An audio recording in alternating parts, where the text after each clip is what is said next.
Hello friends, Radhe Radhe, जय श्री कृष्णा। राधा रानी तीनों लोकों में सर्वश्रेष्ठ क्यों थी? क्यों भगवान श्री कृष्ण की राधा रानी श्याम ने की? भगवान श्री कृष्ण राधा रानी के आदेश अनुसार चलते थे। क्या कारण था इसके पीछे का? आइए जानते हैं आज की वीडियो में कि भगवान श्री कृष्ण राधा रानी की आज्ञा अनुसार क्यों चलते थे। राधा रानी को ब्रज की स्वामिनी कहा जाता है और ब्रज की ही नहीं, तीनों लोगों की स्वामिनी कहा जाता है। यहाँ तक कि राधा रानी के आगे कोई भी देवी की उपमा नहीं दी गई है। इसके पीछे का क्या रहस्य है, आइए जानते हैं इस कथा के माध्यम से। इसके लिए आपको वीडियो पूरा देखना पड़ेगा, क्योंकि राधा रानी स्वयं भगवान शिव की रूप थी। जी हाँ दोस्तों, राधा रानी भगवान शिव जी का अवतार थी। जानिए आज के वीडियो में क्यों भगवान शिव जी को राधा रानी के अवतार में पृथ्वी पर आना पड़ा। वैसे तो भगवान भोलेनाथ ज्योतिष लिंग के रूप में अवतार लेते थे और जो भी भक्त उनकी आराधना, उनकी तपस्या करता था, उसको दर्शन देकर वे मनवांछित फल भी प्राप्त करते थे। और किसी भी भक्त के कहने पर वही ज्योतिष लिंग में विराजमान भी हो जाती थी।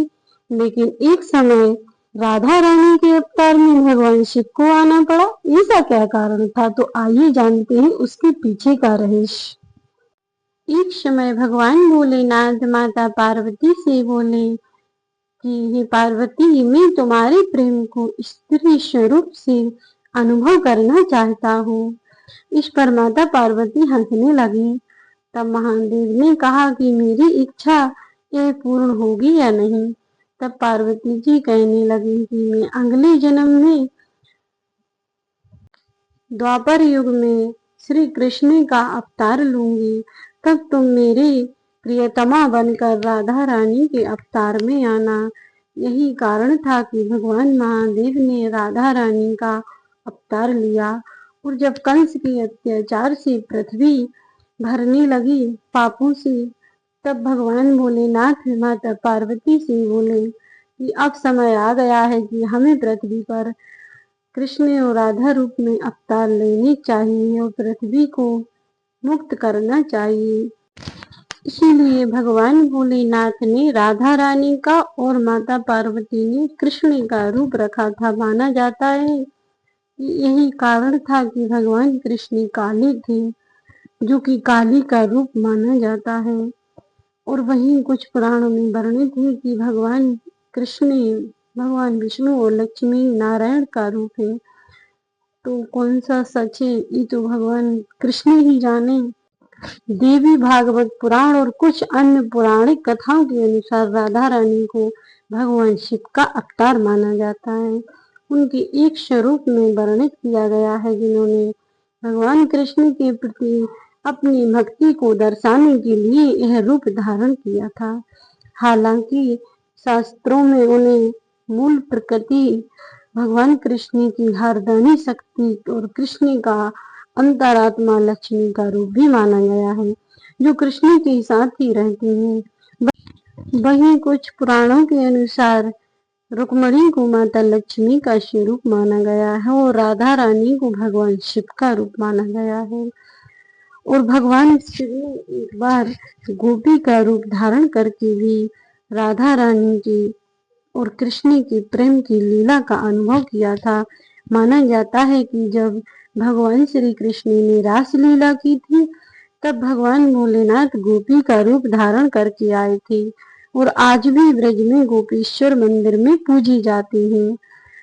राधा रानी स्वयं भगवान श्री कृष्ण की हृदय यानी कि हृदय में बसने वाली अतिरिक्त शक्ति है और दिव्य आनंद का स्वरूप माना जाता है।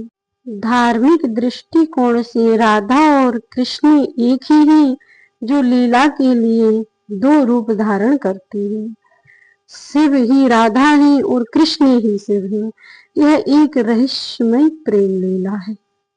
राधा कृष्ण ने अवतार ही इसलिए लिया था कि दुनिया को प्रेम का मतलब समझाना था और भगवान श्री कृष्ण इसीलिए राधा को अपनी स्वामिनी मानते थे, क्योंकि वह शिव का रूप थी और आज भी राधा रानी को तीनों लोगों की सर्वश्रेष्ठ देवी माना जाता है।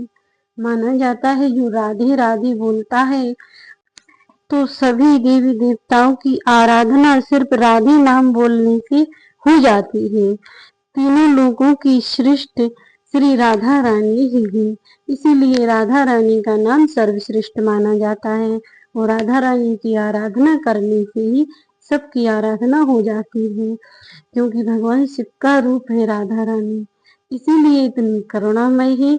और यही कारण है कि राधा रानी पृथ्वी पर करुणा और प्रेम और धर्म का मार्ग दिखाने के लिए भक्तों को अवतरित हुई थी। तो यह थी कुछ राधा रानी की कथा जो हमने आपको बताई। आपको कैसी लगी हमें कमेंट करके बताइएगा, और वीडियो यदि अच्छी लगी हो तो लाइक करके चैनल को सब्सक्राइब जरूर कर लेना और कमेंट बॉक्स में राधे राधे जरूर लिख देना। तो बने रहिए हमारे साथ ऐसी रोचक और धार्मिक कथाओं के लिए। मिलते हैं नेक्स्ट वीडियो में, तब तक के लिए जय श्री कृष्णा, राधे राधे।